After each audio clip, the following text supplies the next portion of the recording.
You are listening to the Disney Dream Girls, an unofficial Disney theme parks podcast.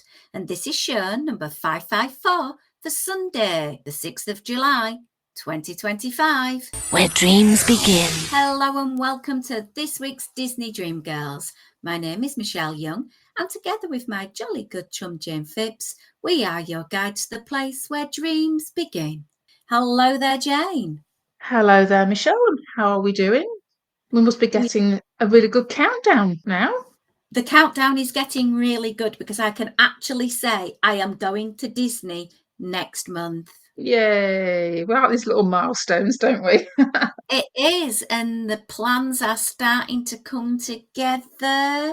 I know I've talked about some dining I've organised, and you've helped me with my Magic Kingdom quick serves. We've got some more research to do.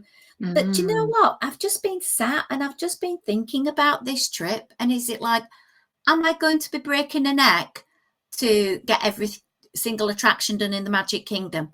Absolutely not. No. I think there's going to be things that are going to be my must-dos, might do, or not do. And it's going to be what it's going to be. I don't intend to be standing in queues for 2.5 hours. I don't intend to be giving Disney a load of money to pay for lightning lanes. It's just going to be me enjoying the atmosphere, having a sanity recheck-in, and enjoy. Go try some snacks, sit on the People Mover, and just see where the day takes me. Yeah, I have to say, this is kind of the attitude that Simon and I went in with our most recent trip. And obviously, we're now looking forward to the end of the year. And we were only chatting the other day saying we've both got the same sort of approach to Disney. We feel so blessed to be able to get out there. And we also recognise that going to Disney for us is it's not just going to a theme park. It's not about ticking off that list of rides so that you have to get on come hell or high water. It's more than that. And I think this is what sometimes us Disney fans have the difficulty in explaining to people when you have the quintessential, oh, you're going to Disney again conversation. And it's very hard to get across to people just what it means and what the feeling is when you step inside those parks or inside the resort as a whole, I should say. Yeah, absolutely. I've got some new things that are coming. Of course, I've got to see. There's the villain show at Hollywood Studios. Of course. There's the nighttime parade. Oh my word! Yeah. So there are some things that are kind of really important, and then the rest, it's like, yeah. Like I was thinking about my first day, and for me, traditionally, it's always been Animal Kingdom, and I'll be totally on my own my first day there. And I thought, do you know what? Yeah, I don't mind getting up early and getting to Animal Kingdom for rope drop. And I probably won't join the masses and go and rush to have a ride on Flight of Passage. I'm not that bothered. I think I'll just go and have a ride on Kilimanjaro safaris, have a mooch around, do the animal treks, go get some snacks, go on the train up to Rafiki's planet and go and see some of the animals. It's just going to be about that type of thing. And, a girl can only say goodbye to dinosaur so many times.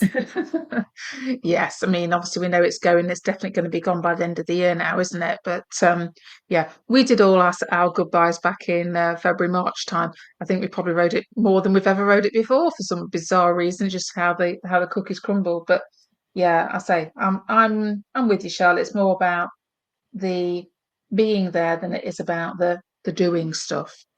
Yeah, I can imagine myself probably being ready to leave Animal Kingdom by lunchtime, and that after Animal Kingdom, I don't know about everyone else, I want to go back to the hotel, freshen up, and I'll probably go mooch over at Disney Springs for a while, do a bit of shopping, go and have something to eat, take it at my pace, go back to the hotel, drop off whatever I've bought, and then hit Magic Kingdom for the first time to see the parade and the fireworks, and just have a really sort of lazy kind of day and just mooch. And then I don't know what area I'm planning for the Sunday. I think it could be Hollywood Studios, but again, I'm not going to be bothering with anything at all to do with Galaxy's Edge because, yeah.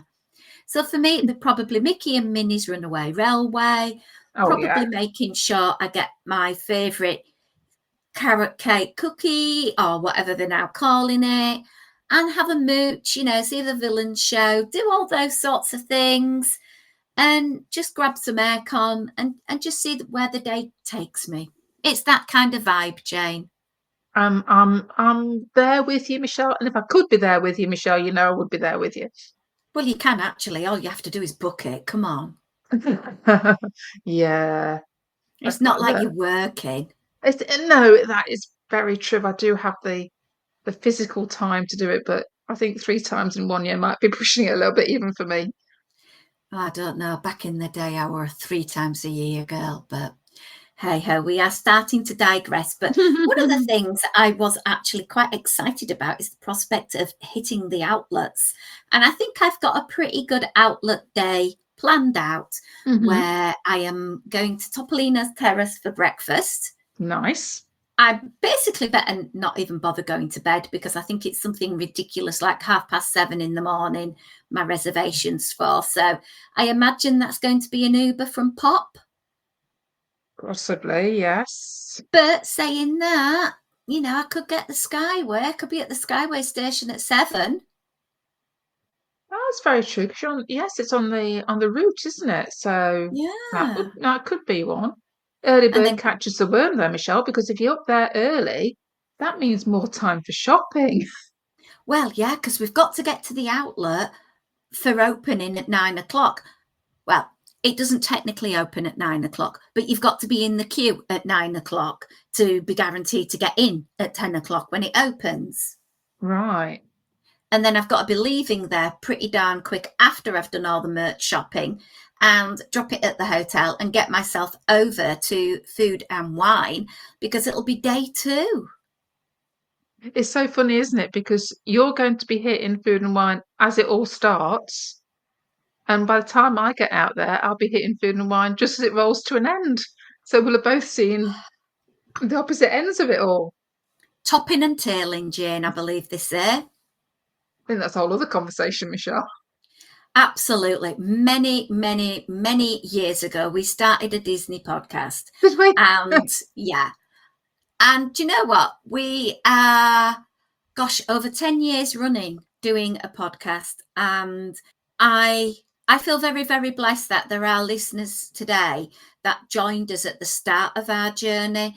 And I feel so incredibly thankful that over the years, on many occasions, whether via Skype or in person, I've met so many of our listeners who aren't listeners, they're friends. I think, in some ways, people that listen to our podcast just listen in because they possibly feel like they know us or they've met us and they are actually friends. And Absolutely.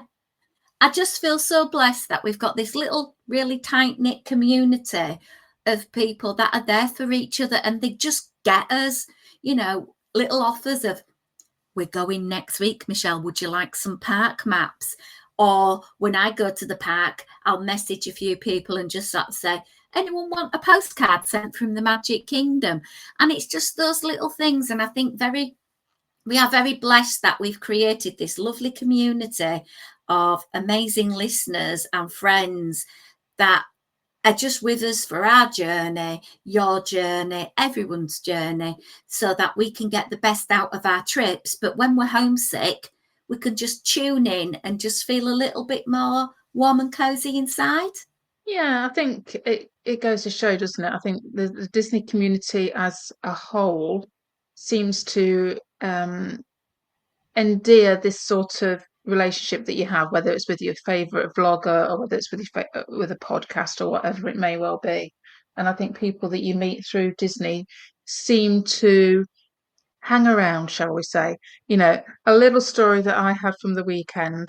We had a little event that Simon and I went to. Simon had been invited to speak at a local festival about his gaming career. And he was doing two speeches on Saturday. Two speeches on Saturday. And on the first one, this couple walked in, and I had to do a double take. And it was a couple that we met on our very first Disney cruise. We knew they lived localish to us. It was the first time that we'd seen them since we said goodbye on the cruise nearly 2 years ago. And they'd made a special trip to come and see Simon and I because they knew he was speaking at this event and to support him. I thought, Oh, how lovely is that? We've kept in touch, oh. obviously, through social medias and the like, but this was the first time we've seen each other in public together, and they hadn't let on that they were going or anything. So we were absolutely gobsmacked when they walked through the door. But I think that kind of it is just the epitome of the friends and people that you meet through a shared love of Disney, whether it's through doing this podcast or through the holidays, the vacations that we all have. It just is such a loving and accepting and welcoming and friendly community. And like you say, Michelle, we're blessed to be a part of that. Well, talking of community, Yes. as of recording today, the 4th Mm-hmm. of July, happy Independence Day, Mm. the lovely Anthony Markham is celebrating his birthday. And where could he possibly think to celebrate, Jane? Let me think now, Michelle. Where could that be? Would that be somewhere that had Disney in the title? Absolutely. So the eve of his birthday, he enjoyed Geo 82 and he said it was absolutely phenomenal. He said he had a fantastic server and she explained the drinks and the way that she went into detail. He said it reminded him very much so of the mixology class that we'd done together on the Disney Fantasy. Very knowledgeable, unique flavors. And he said the fungi flatbread was absolutely sensational. And I'll be sharing some of Anthony's pictures over on Instagram. So please check it out. Now, you are given a time slot to be inside Geo 82 so that they can obviously get people through. But because it was raining, they very kindly enabled him to stay a little bit longer. Oh, that's nice then. Yeah. So I'm getting updates from Anthony at the moment all about his amazing trip. So I hope the two of you have an amazing time. And I'm sure he'll be joining us very soon to do a bit of a trip report when he gets back. Look forward to that. So obviously we're in July now. And the one thing every Disney fan is thinking about is the fabulous Halloween season, which is knocking at the door.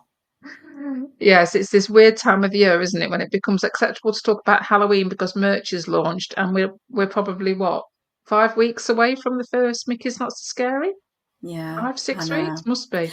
And I was having a wobble the other night. I really was, because I've not planned to go to Mickey's Not So Scary. And I was sort of thinking, should I? Shouldn't I? And then I just sat and thought, if I go to Mickey's Not So Scary, would I want to see the stage show? No. Am I bothered in the parade? No. Am I bothered in the fireworks? Possibly. So all I would be actually using it for was a way to stay in the Magic Kingdom till late and ride attraction after attraction after attraction, which is a good strategy. And then going trick or treat to trick or treat to trick or treat to basically get 2 tons of candy. But if they do what they did to me last year, all the candy I got were ones I don't like. Oh. I got all of the little gummy lifesavers. It was very sparse on the peanut butter, I will say. And I sort of thought, it's a lot of money just to go to ride a lot of rides. And I thought, no, you don't need it, Michelle. Don't book it. But then I saw all the merch, she says in a roundabout, long-winded way.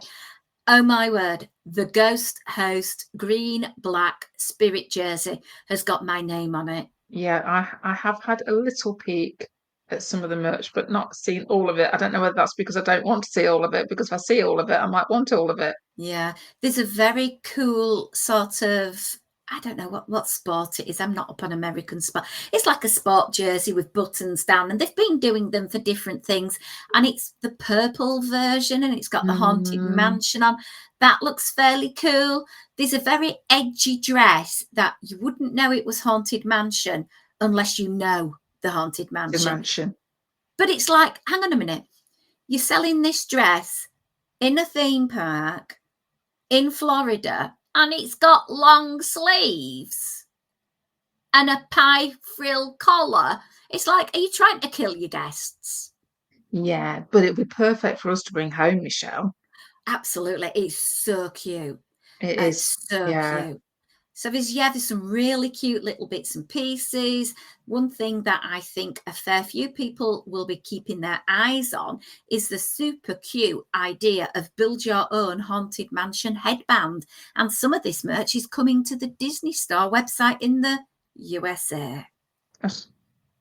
Oh, we it's so close yet so far away for us being in the UK. No, I've got a plan, Jane. I've got Oh, a okay. plan. Okay. I am happy to enable people. Tie it up with my trip to Disney and Mm, ship it to me at Pop Century, and I can bring it home, because if you yeah. remember when I booked my flights, I've got premium economy, which means 2 bags. More luggage space for I people to fill know, your luggage with things that aren't for you and for other people. I know. And the best bit about it, Jane, is when I'm thinking about it, I'm only there for 8 days, so I'm not going to take a great deal anyway. Well, no. One pair of shorts, couple of t-shirts, you're done. Job's a good one. Well, Yeah. I might take more than one pair of shorts, Jane. Well, yeah, but there is a philosophy, the less you take, the more you can buy. Yeah, but Disney don't really do shorts that I'd wear. They're either No, too true. short or they're too tight. I've got some of those skirt things that have got shorts built in. Oh, I love those. Yeah, well, I've got a couple of them, and I've got a long one as well, but it's got a really long sort of like wrap over effect to it, so that's really cool. And then I'm debating whether I buy the dress, that, this one with the shorts underneath as Mm. well. I'm just sort of thinking, but if I do that, I'd be modest and wear a t-shirt underneath, because I'm a bit, Oh, yeah, that's fine. That's fine. yeah. And it's not that I'm ashamed of my body or anything, or the scars I've got on my arms or whatever. They are make me who I am. It's just, it's that one moment going back to Disneyland a few years ago when someone tattoo shamed me, and it still hurts now. You shouldn't do though. Be proud and don't let others bring you down. I know, but this person had thought it was okay to take a picture of my tattoos and Mm. send it to the artist who influenced my tattoo, and then suggest that the skin be flayed from my back. Yeah, And they've got that no wasn't option. nice. No, no. So I Out wasn't of feeling warm. order. No warm and fuzziness for Shelley there. No. Anyway, as I've finished that little topic of Michelle's going to end up buying lots of merch or have lots of parcels delivered to her at Pop Century, it does also just make me feel a little bit melancholy that Mm. last year was the last garden grocer visit, which I'd sort of arranged via lovely Marla, and Marla's no longer with us. So Oh, of course, it's a yes. bit bittersweet. I'll be doing the order and sorting that out on my own. And, I always think about her. I know she would have been an amazing grandma, but So sad. anyway, moving on. Moving on. I know I'll be doing a Dole Whip for Donald, so don't forget, Paul. I'll be there. I will remember him. So I always do that. Anyway, eat to the beat. Boom, diddy boom, diddy boom, diddy boom, diddy boom, diddy boom. And it starts on the 28th of August. And who will be there on the 28th of August? Would that be you, Michelle? It will be me. And I'm so excited. Okay, why are you excited? Because I'll be there. Oh, okay, just because you're there, not because of anything other. I thought you were excited who you Well, could see. well, the person who's playing for the first 2 nights, and it actually starts on the 29th, is Joey Fatone. Now, the way I read it was Joey Fat One. So I gather that's wrong, but that's how I phonetically broke up his name. 29th and Yeah. 30th, the 2 nights I could go, and it's, yeah, Do you not not know for me. who Joey Fatone is? No. And I do know some of our lovely, lovely listeners on our family page were sort of like stunned a little bit and sort of said, oh no, he sung this and he sung that and she sung this. And it's like, Yeah, I have to admit, I think we have this every year. I always look at the Eat to Beat schedule and I can maybe pick out about, I don't know, maybe a third of ones that I recognise the names of and can go, oh yeah, and I recall them being in the charts type of thing.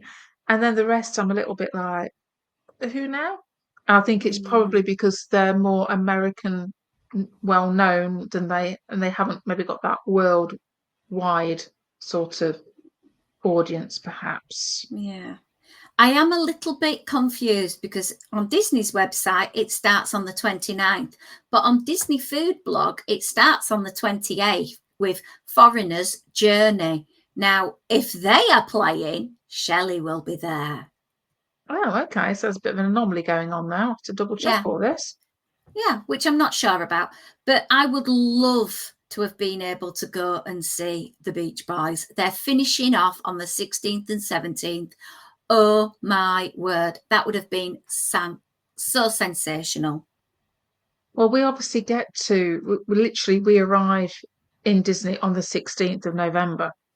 So we would be there for those, but I have to say it's probably not mine and Simon's cup of tea as far as music goes. So I know, but it's just easy listening and it's a group we've heard of, Jane. well, yeah, there is that, but there are other ones I've heard of.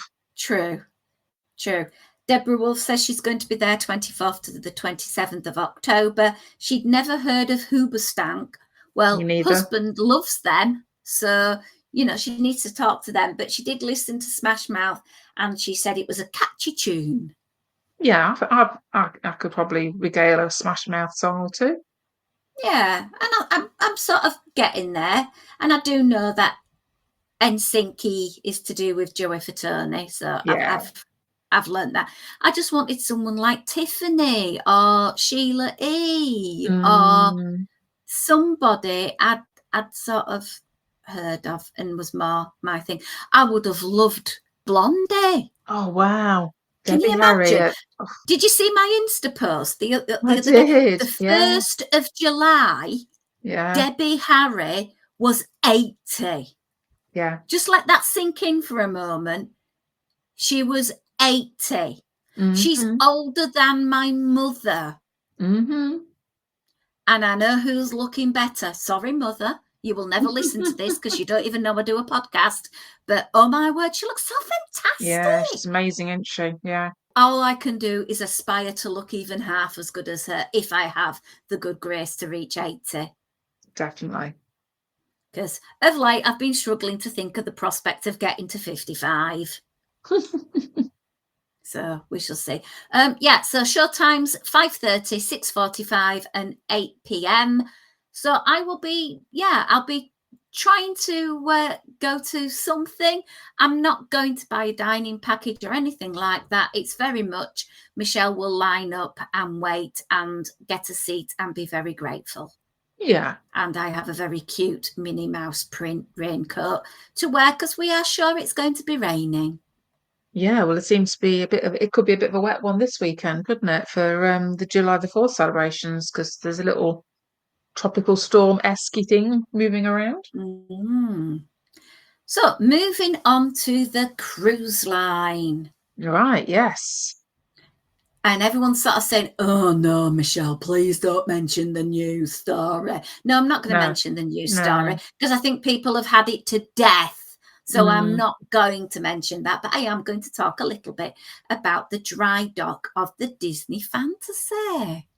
Oh, okay. There's going to be some renovations, including similar changes that were made last year to the Disney Dream. There's going to be the addition of Ramon's Cantina. There's going to be an updated space within Sensi Spa because they've obviously realised Sensi Spa brings ka-ching. It does indeed. There's going to be the relocation of Edge to Deck 5. So that's one of the sort of like children sort of keep out of everybody else's way places. Yeah. There's going to be a Hercules-inspired concierge lounge renovation. Ooh. And there's going to be a tower suite. Yes, this seems to be the in thing to do at the moment, isn't it? Yeah, the dry dock is estimated to fall between the 29th of September and November the 2nd. So the good thing is Mm-hmm. I'll be on the Fantasy this August, Mm-hmm. pre-renovation. Mm-hmm. Jane will be on the Fantasy post-renovation. Yeah, we can compare and contrast. Yeah. Yeah, gonna be interesting. And as I say, I would kill to be on that. I so would. Yeah. We're looking forward to it, especially as I just paid the balance this week. I better be looking forward to it, hadn't I? Well, I'm nearly close to our 30-day port arrival time check-in. So that's another 5 o'clock morning start as I get that sorted for Caroline and myself. So I'm very excited about that. Nice. So tying into that, I thought Mm. we could just have a little chitter chat about some of the food options in the main 3 dining Oh, rooms okay. that you have on board the Disney Fantasy. Right, where are we going first? Well, let's be honest, the menus do not change that much. No. So I'm starting with Royal Court, and this is a celebration subtly done to all Disney princesses through murals and royal touches. Mm-hmm. And they are very subtle. I mean, it's a beautiful room, and the food is so yummylicious. Yeah, very elegant room. It is, and it's sort of influenced a little bit by French cuisine. So you've Mm. got the escargot, you've got iced lobster, you've got a double baked spinach and cheese souffle, or you've got pomegranate glazed duck breast as your appetizers. Mm. And of course, there's the obligatory Bell's French onion soup. I love a bit of French onion soup. That's going to have You to go, just I can't think. can't beat it. No, and it's always too Now, hot, but you know. blow it, Jane. Mm. So your main courses, this is the place. If you love a good piece of tenderloin, this is the place to go. And it is topped with garlic shrimp. Nice. Nice. There's a salmon dish, a chicken dish, a wild boar tenderloin, a double cut rack of lamb, chicken breast, and a pan-seared tofu dish with veggies. And then I think there's Mm. also an additional one, which is also a veggie one, which is a wild mushroom filled pasta. Mm. Yeah, and being a good fair lady of carnivorous status, there may be a grilled beef tenderloin doubling up with a bit of lamb. Mm. Just remember, you can Don't, have as much as you like. yeah, don't bother with all the veggies and the potatoes, just bring me the meat. This is the menu that has the Grand Marnier souffle. And to be honest, I've had this before and I don't think anyone's listening. I don't like it. Everyone else raves about it. Why? Is it because of the alcoholic touch or? No, I just may be one of those weird people who don't like souffle. Oh, okay. It's a choice. Yeah. And to be honest, I'm not tempted by any of the other desserts apart from, can I have 2 Mickey bars, please? Oh, yeah, I think my natural tendency probably would be towards a creme brulee. I have to admit, I do like a nice creme brulee. You can't go wrong, I Mm. suppose. But yeah, it's nothing special because all the Disney restaurants kind of offer some form of creme brulee. So Mm, true. Enchanted Garden is another restaurant I love because it starts off in daytime and the lighting changes throughout the evening through a beautiful sunset to dusk, and it is gorgeous. It is, and you kind of have to remember that it's at the bottom of the ship as well, with that glass Yeah, roof. true. It's very strange, but yeah. And this is the slow roasted prime rib one for me. Oh, There's also a seared pork, a roast chicken, sea bass, and scallops. So for me, I'd be doing a bit of surf and turfing, prime rib and scallops. Thank you very much. yeah. But there's also, remember in all of these menus, there's also the lighter options as well. If if you've stuffed yourself at Cabanas all day, there are lighter things you could go for, like salads and stuff. Yeah. Or does that just not happen really? Because, I'm on holiday, Jane. I'm going to say that's the thing, isn't it? It's a case of you've got all this lovely food in front of you. Do you want to be having the safe option, the guilt-free option, or do you want to push the boat out? See what I did there, and have something a bit more indulgent. Bit more filling. A highlight for many people is Animator's palette, and of course, the ability to become an illustrative cartoonist for the evening is always high on my mind. But for me, it's the ginger teriyaki dusted Angus beef tenderloin. You can pretty much guess Michelle is overdoing the beef on this trip. There's nothing wrong with some good protein, Michelle. You're doing well there, love. Absolutely not. And I Mm. love it. The pork chop, of course, is very good. I've had that before. And the chicken. The grilled tuna is not something I would cook at home. I'm not so keen on the caponata and the sun-dried tomato pesto malarkey. But I Oh, okay. suppose I can always ask for it to be left behind.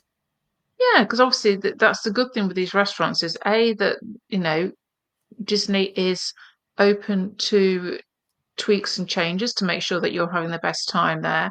And also remember that if there's something on another restaurant's menu that you'd actually prefer because nothing's floating your boat again, then they'll always do that for you as well. And the best bit about this menu is Mm-hmm. their appetizers of black truffle pasta Mm-hmm. plus Yeah, I and love a bit of black truffle. several portions of them. Then the baked potato and cheddar cheese soup with bacon bits, and I'll be a happy woman. To be fair, I could just have those two a couple of times over. I think I'd be sorted. Yeah, forget all the desserts apart from a Mickey bar. Every night's got to be a Mickey bar. Are we going to have a sweepstake on how many Mickey bars Michelle's going to consume over a 4-night cruise? You know what's going to happen? Mm. They're not going to have any. Yeah, don't maybe just temper your expectations, Michelle, because otherwise you could come away being really disappointed. So perhaps we go in with the attitude of you'll be lucky if you get one. Then any more than that, you're going to be in a happy place, aren't you? I know, because I'm not going to go to the park and pay $6.50 for one. Let's be honest. Not when you can get them for free, effectively. Exactly. It Mm. was the highlight of my after hours event I did at Hollywood Studio, was to see how many Mickey bars I could manage to munch through in one evening before I went into a diabetic coma. And Jane knows I can go a little bit funny with things like that because we delayed our recording today because I was having a funny turn. Yeah, but a rich tea biscuit work wonders, love. Rich tea biscuit and a cup of Rosie Lee makes the world feel so much better and so much more bearable for another day. And how British do we sound with a cup of Rosie Lee and a rich tea biscuit? I think of the American audience are probably saying, "What on earth is a rich tea biscuit, girl?" I know. And let's just say you're not missing out on much, guys. No, Jane, out of all the biscuits in biscuit world, rich tea is the best because whatever you do to it improves it. If you're having something like a wagon wheel, you can't really improve on a wagon wheel because you've got chocolate, you've got biscuit, you've got marshmallow and jam. It's all there already, so you can't improve it. But a rich tea, you can only make better.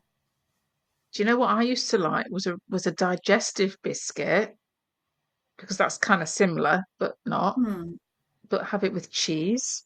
You're just weird. Oh, I didn't say it was to everybody's cup of tea. I just thought I'd let you know what I used to like doing. I don't do it anymore, but that was used to be my little go-to treat was a digestive biscuit and cheese. But there you go. Well, I thought you was going to say digestive biscuit, the chocolate one, the dark chocolate one. Lick Oh. the chocolate off first and then put the biscuit back in the packet for somebody No, else. a dark chocolate biscuit has to have a good dunking in a nice coffee or a cup of tea. Well, as we go over to start recording our new podcast, Biscuits After Dark, we will just end the show by saying a massive 100% thank you to each and every one of you for taking time out of your busy day to listen to little old me, little old Jane, prattle on about Disney. It does mean the world to us, whether you're liking us on Instagram or you are commenting on our Facebook feed or just listening in. leaving us a review over on that there iTunes. And the biggest of thanks must go to our wonderful Patreon supporters, because as you are listening advert free. And why? It's because these people are supporting our show and helping us with the financial liability of keeping this show advert free. Because I don't know about you, Jane, when I listen to podcasts, I really don't want to listen to an advert to buy a mattress. Or some other random health food or whatever it may well be. Yeah. I was listening to one the other day. Oh, yes, buy these supplements. It only works out at $3 a day. And it's like, no, thank you. So thank you, Patreons. It means a great deal to us. And if anyone else would like to support us financially, please visit patreon.com/Disney Dream Girls, and you will seriously have thanks, but also access to our entire Patreon back catalogue. And we will be recording some extra bonus content for the month of July very soon. But until next time, it's a goodbye from me. And bye from me.